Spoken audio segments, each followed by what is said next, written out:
The old Contact Us page and the fillable form are going the way of the fax machine. Every business needs a way that their clients and the public can get in touch with them easily. But the ultimate goal is to set an appointment, to actually meet with somebody, either face-to-face or on the phone. So why do you send them through this endless loop of back and forth emails and phone tag and all this other kind of crazy stuff that just ends up frustrating everybody? It takes too long, and shouldn't it just be automatic? Shouldn't there be something out there that allows you to integrate and sync with your calendar and be able to give options that work for you, allowing you to control your time, but also providing easy to use and easy to find availability for your clients? Calendly does that. Now, I'm not being paid to say that. I don't have any affiliation with them whatsoever. This came out of a Facebook forum with the Onion Juice podcast, and a bunch of folks were talking about, hey, who uses this and what is it like? And what are some of the good things about it? And what are some of the bad? So I was like, you know what? I'll do a video. Anybody interested?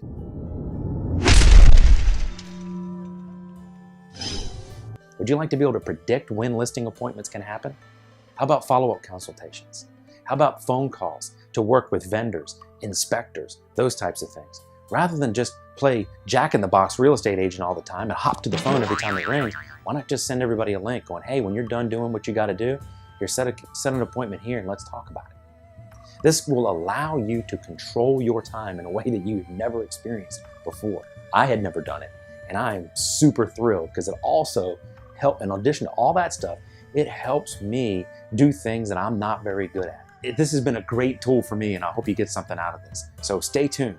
And stay tuned to the end because I want to talk to you about a special discount offer that's only available right here.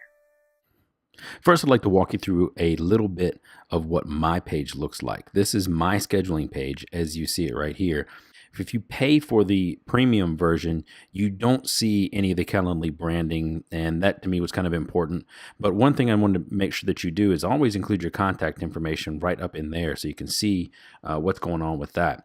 But how this is important is here I have broken it down. For me personally, I like them broken down into color schemes. So I kind of have this method up here, followed by the more the real estate related stuff down there, and then just basic phone calls, a 60-minute in-person meeting, online video, and then I have a safety workshop and a private showing for showing properties. Now, there are other things that you can't see on this page, but this is what you see when you come to that link that is calendly.com/Forrest Selby.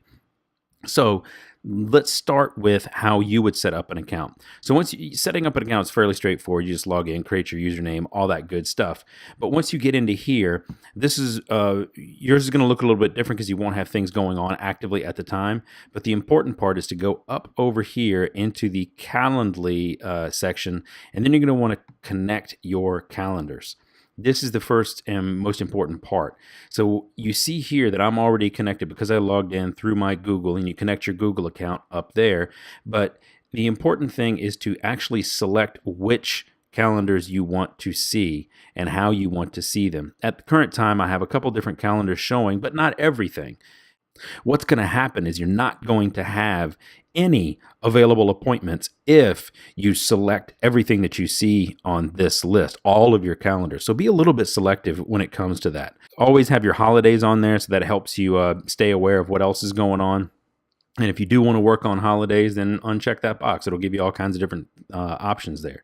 So that's pretty much the calendar connection. So let's go to account settings up here again, down to what you're going to need to set up with your account. Again, you can turn on or off the Calendly branding if you have the premium account.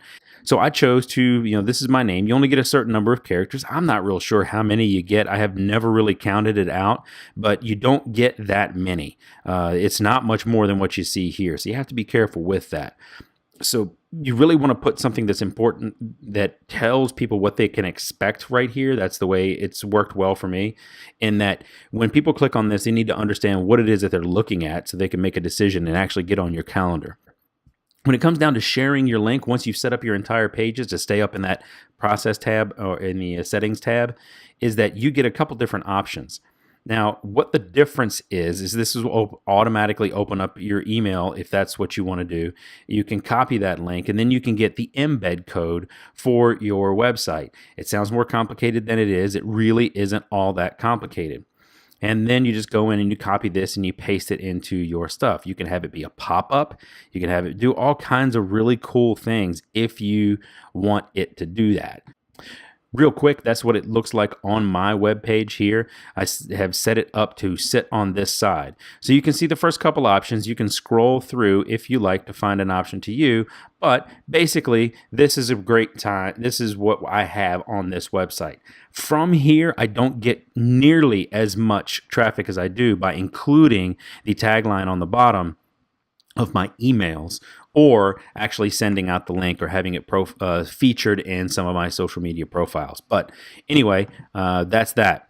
So to get back over to here, where everything kind of rotates around is your dashboard. You can get to it up here or over here. So back over to the main site. Once you have a whole bunch of different events and things set up, then you're going to see something like this. But I prefer this look actually because it kind of tells me everything that I need to see. And these are all the different events that I have set up in here. You'll notice that a couple of them have these little private eyes sitting next to them. That means that they are in fact hidden from my public page. You'll see that, again, thanks to my buddy Neil and the Onion Juice podcast, I have a 2-step listing process. I used to have a 3, but I've streamlined it down to 2. And your step 1, the first phase, is on the public side, but the second one is not, because it's slightly different and there's a little bit of a different wording and some different questions that I want people to be able to answer before we meet that second time. And I'll show you what that looks like in just a second. So that's the gist of what it looks like. Now let's go to add event type upper in the right hand corner and let's actually build one out. So if you have the premium option, if you paid for the premium, you can choose which one of these. Once you have the free, I believe how it works is you get to pick one or the other, and that's what you have forever. You have the one event type, and then you can create other events under it. But for the purposes of this, just to keep it simple, I'm going to do the one-on-one. So we'll create one-on-one and going to name it Onion Juice Firehill Group. That way, we know what's going on with this, and I'm going to name it a collaboration. Location. Now you get to pick anything, but for the purposes of this, what I like to do a lot is do the to be determined.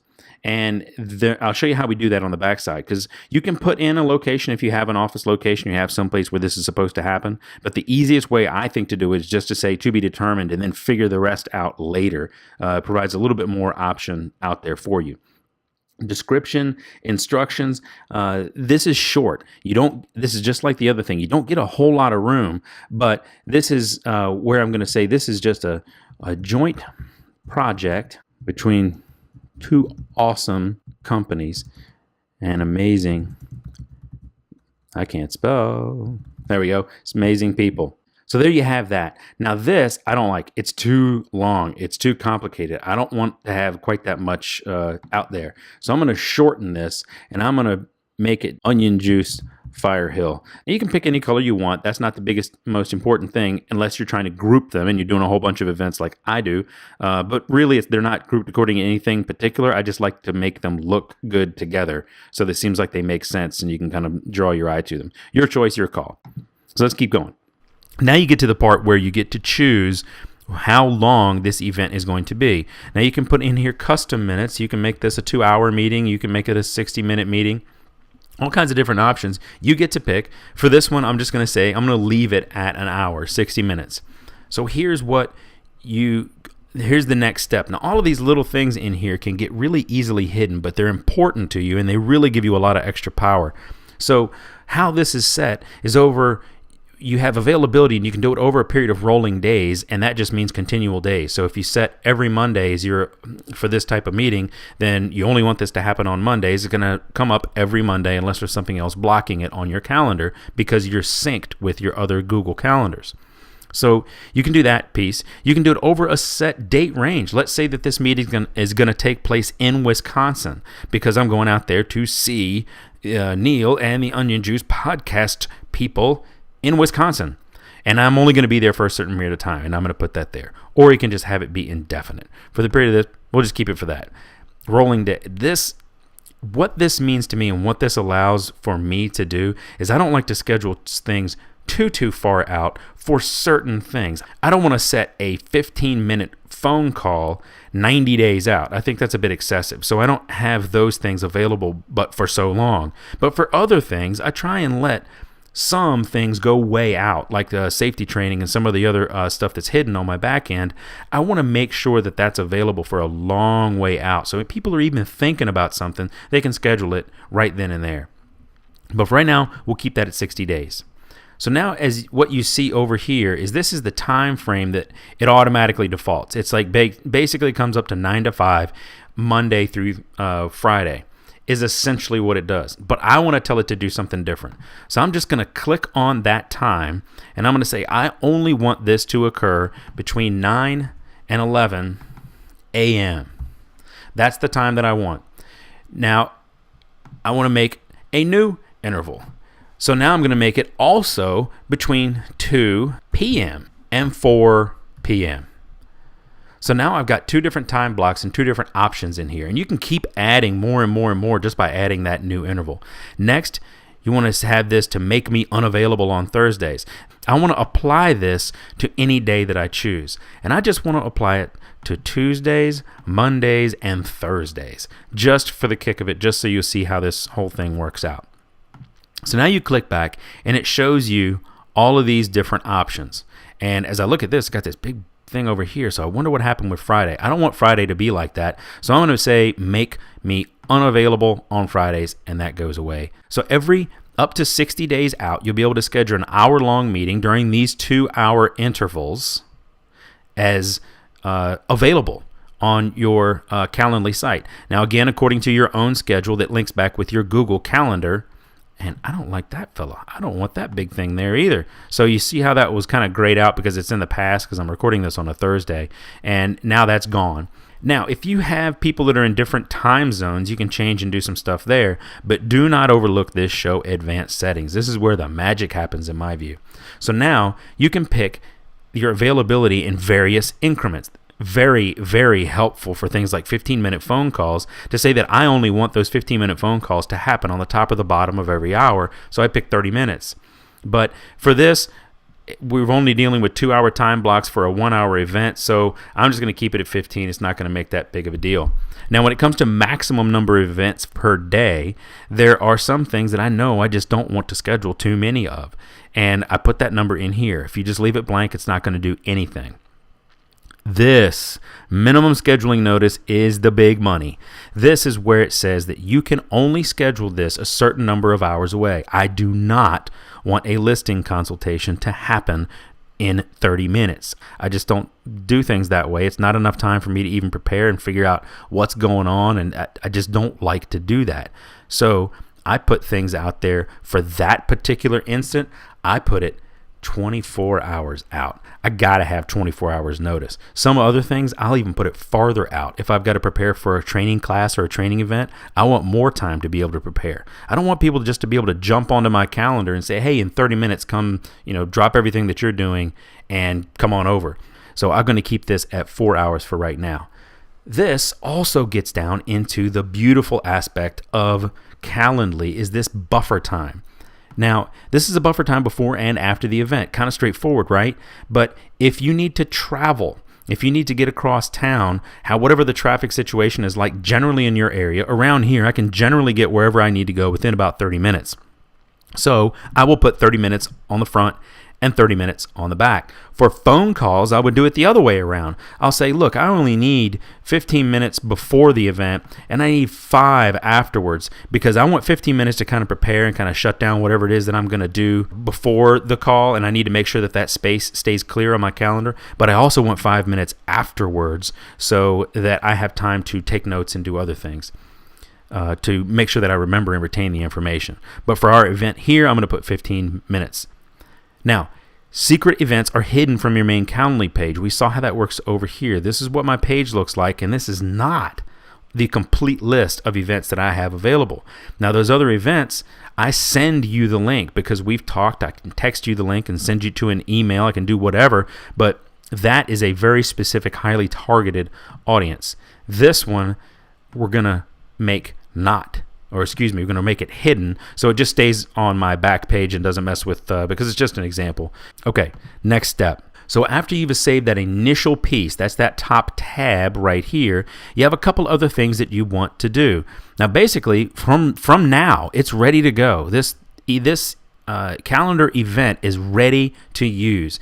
But you need to go through each one of these things to get the full bang out of this process. These additional options down here give you a ton of more flexibility and really start to make you look good. So invitee questions. This part is automatic. It's mandatory. Someone has to put in their name.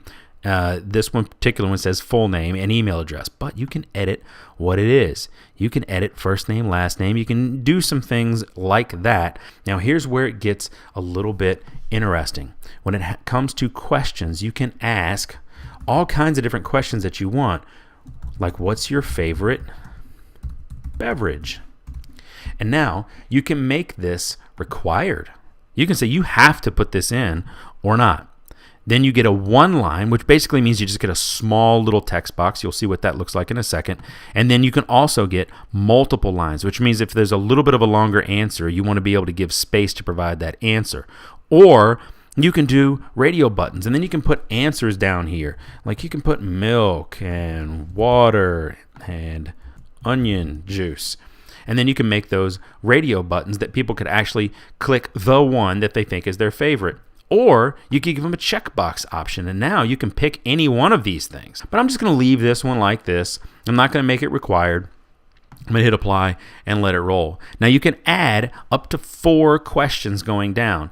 Now, for what I use for these questions is very specific, tailored things to help me prepare for the event. If it's a listing presentation, if it's a listing consultation rather, I want to know a few things before I get there. If it's a 15-minute call or a 30-minute call, I always ask, hey, what are we talking about, so I can prepare myself? Because I don't like to feel flat-footed and kind of be unprepared for whatever's going on. So I take a lot of time to figure out what these questions are and what information I need, while not making them overly burdensome on whoever is going through this, but giving them an opportunity to say, hey, look, these are a couple things on my mind. Here's what I'm calling about. So I know right when I get there and we have the phone call or whatever it is, I know what to expect. And to me, that is super, super important. So you click save on that guy, and then you go back. Now we have invitee notifications. That's that next little tab down. Now, automatically, you get email confirmations, and they look real nice, and they come from the Calendly service. But this switch to calendar invitations, to me, is a better option. And I'll tell you why. When you switch to calendar options, this means that if you have a Google or an Office 365 calendar connection, now Calendly goes in and sends or triggers Google rather to send a calendar invite from your email. So in other words, instead of getting the Calendly email, which you'll get an email from Calendly in any situation saying, hey, you just set an appointment and here are the details. But when you switch to the calendar, now it sends you the calendar invite. That means you can go in and edit the event. So you can change the location. You can even change the time, both you and the person who set the appointment, and everybody gets automatically updated because that's just how it's set up. I've had some problems where we were trying to move some times around and it just got a little bit clumsy. So I have switched to going to the calendar invitations on almost all of my events. Other things, I just didn't see the big need to it for phone calls and things like that. But if I'm meeting you in person someplace, I like to go with this calendar because it gives me a lot more options. Now, email reminders. This is huge. This is huge, huge, huge. So I love to turn this on, and you can do this with the premium. You can't do this with the free, I don't believe, or you're very limited in what you can do. And then personalize it. Now, I'll tell you, I don't actually change any of this stuff. At some point I will, but I leave all of the text alone. But this is where I get crazy cool with it.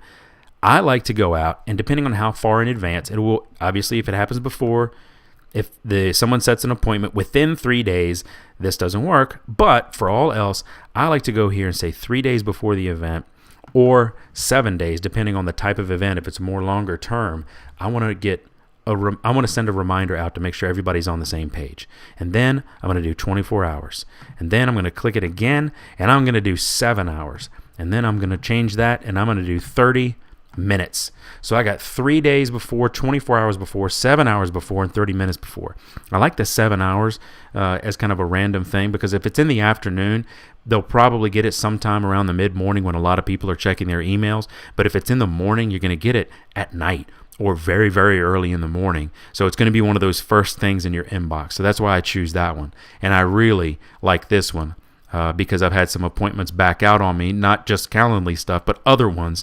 And they were like, oh, I totally forgot. Well, I'm going to send you, or Calendly is going to send you an automatic reminder 30 minutes before. So I haven't had anybody complain. If they start to complain that this is too much, then maybe I'll back this down. But to me, I'd rather them go, yes, I know I got an appointment, than, oh, I forgot. That doesn't do anybody any good. So save and close and move on to the last little piece. Last little piece is the add custom links. Again, big money on this one. And this one, part that's grayed out up here, allows you, when it sends the email and when it sends correspondence to them, it's like, would you like to schedule another event? Let's just say you scheduled a 30-minute call for Tuesday, and it's like, you know what, I think we need to talk twice this week. So you can click that button. It puts a nice little pretty button right in the middle of the email that says, hey, schedule another event, and then you can click on that and automatically go back and schedule another call or a face-to-face meeting later on in the week or later on the next week, however the situation goes. I think that's a pretty cool option. But the big benefit here is the custom link. So I will put on here something along the lines, not exactly the words that I would use, but subscribe to my YouTube channel. And then go down here, type it in. I'm typing it in slowly because I didn't bother to do the copy and paste on this one. And there you have it. So it'll send you right to that front page. I add that up, and you can add a bunch to this. I've never actually tested to see how many you can add because I am of the belief that I don't like people to get... I want them to go where I want them to go. I want you to go to my YouTube channel first. Maybe I'll add my website or a landing page for some specific purpose in there. But I don't like to give a whole lot of options, and I don't. So save and close. Now we just created this event, the whole thing ready to roll. Right over here, you'll see the View Live page. So this is what it looks like if you were to send that link. You can see that it's the Onion Juice Firehill Group Collab, joint project between two awesome companies and amazing people. We have a location that's to be determined, and we have all times that are up here in this. So you can see right away what's available. And it goes out, again, 60 days. So I got Monday, Tuesdays, and Thursdays that are set 6 weeks, 7 weeks, all the way out.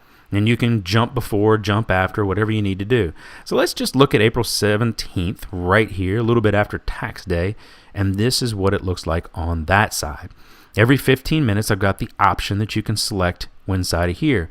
This is where those time intervals are important, because there is a perception, and I don't know if this is real or not, but when I look onto these calendar options, I look at this and I go, wow, okay, that's kind of too micro detailed.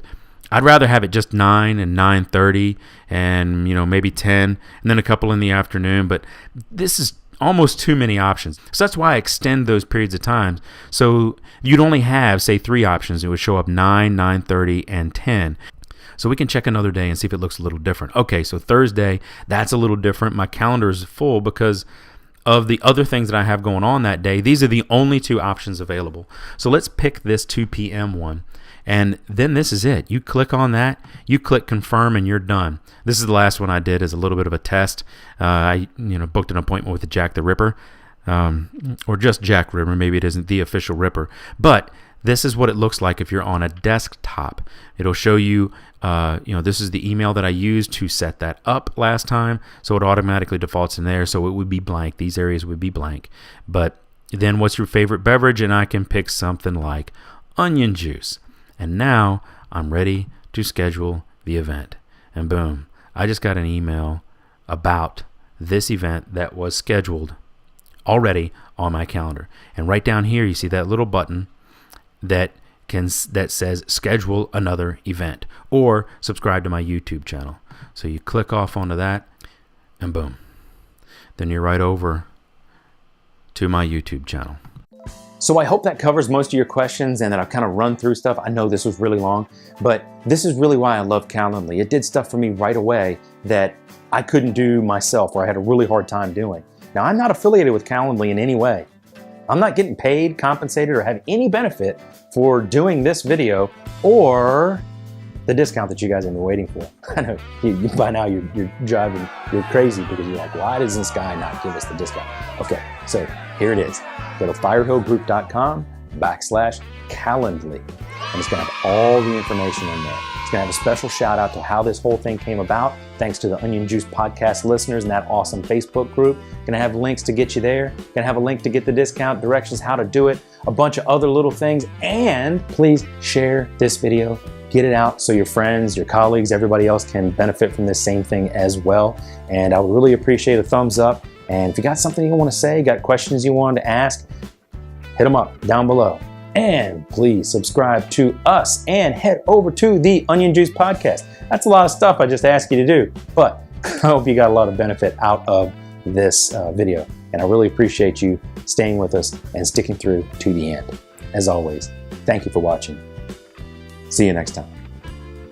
Oh, hey, please subscribe! I feel like I'm talking a million miles a minute because I gotta get this video done before the sun sets. Because I'm using natural light from windows. And if the sun goes down, it's gonna not look as good.